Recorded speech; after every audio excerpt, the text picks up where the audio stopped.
So finally, let's talk about playoff picks. I released this on the weekend because I want to make sure I got them in before officially games got out. I was debating it just because the two teams that were playing, I didn't have them in my playoff, but everyone had released them and wanted to wanted to get them out there. Everyone had this like fancy graphic. I'm like, here's my tweet. Here we go. But okay, without further ado, here is my playoff pick. Um, Playoff picks. These are really tough. So I'm gonna start with the four buys. So these would be my four buys. I have Penn State number one. Have them winning the Big Ten, and they'll be my number one seed. Clemson's number two. I have them winning the ACC in that. Texas is number three. I have them winning uh, the SEC, and they'll be in with that. Them over Georgia. And then number four, I actually have Notre Dame. I think this will be interesting. Someone had made a point too. I forget who it was, but basically because Notre Dame like couldn't be in the top four, that there's a really strong chance that they will be now. I think Notre Dame, they still have a strong shot. They have a great running game. They have a schedule they can earn wins for sure. And I think some of the other conferences will kind of look. Although I think we'll have a lot of like 10-2 teams. Say Notre Dame goes like 11-1. I think they could like slide into that number four slot. Number five, I got Georgia. Six, I've got Oregon. I have Oregon losing to Penn State this time in the Big Ten championship. Ohio State right behind them.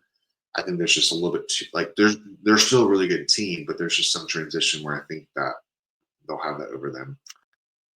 Then I have Oklahoma. I have Oklahoma in there. I think I like Mateer, and I think that they have a really good opportunity. And I think, like I said, I think a 9-3 team can make it. I have LSU in there as well. Louisville. I have Louisville making it in there. I have Louisville losing to Clemson in the ACC title, but I think Louisville makes it. They'll get a second team.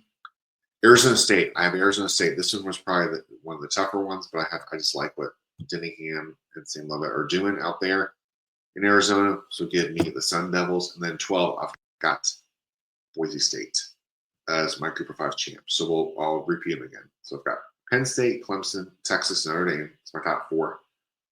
Georgia, Oregon, Ohio State, Oklahoma, LSU, Louisville, Arizona State, Boise State.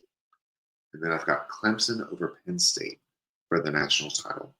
And I was really debating that, of course, because the homer in me wants to pick Clemson, but I don't want it to be like people tuning in like, oh yeah, let's hear. Oh, he picked this team. The number one returning in production. I think Tom Allen. I think the country's really going to learn what he's bringing and what he's brought to the defense, like simplifying it, letting them play more. They're going to stop the run better. I think there's lots of opportunities as well for them to earn some wins. And I think Klubnik is taking a step up. I think the receivers have really there's just everything across the board.